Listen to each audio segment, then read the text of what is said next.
সবাইকে শুভেচ্ছা জানিয়ে আমরা আবার নতুন একটা টপিকস নিয়ে আপনাদের সামনে চলে এসেছি। এটি হলো ডিবেকিং, অর্থাৎ দ্বিতীয়বার যে ডিবেকিংটা করা হয়, ঠোঁট কাটা হয় 11 থেকে 12 সপ্তাহে।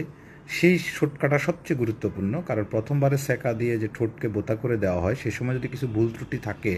ঠিক এই সময় এসে সেই কারেকশানটা করতে হয়, কারণ এরপরে আর মুরগির গায়ে হাত দেওয়া যায় না, মুরগির উপরে কোনো ধকল সৃষ্টি করা যায় না। এজন্য ঠোঁট কাটার সময় খুব দক্ষতার সাথে কাটতে হবে এবং ঠোঁট কাটার আগে এবং পরে না প্রয়োজনীয় ব্যবস্থাগুলো যেমন গ্রহণ করতে হবে, তেমনি ঠোঁট কাটার সময় খেয়াল রাখতে হবে যে উপরের ঠোঁট এবং নিচের ঠোঁটের মধ্যে কাটার পার্থক্য আছে। প্রথমে উপরের ঠোঁটটাকে আমাদেরকে কাটতে হবে, নাকের ছিদ্র থেকে মনে মনে হিসাব করে 3 ভাগের 1 ভাগ কেটে দিতে হবে এবং নিচের ঠোঁটটা সামান্য একটু ভোঁতা করে দিতে হবে এবং কাটার পরে যেন ফাইনালি উপরের এবং নিচের ঠোঁটের মধ্যে একটা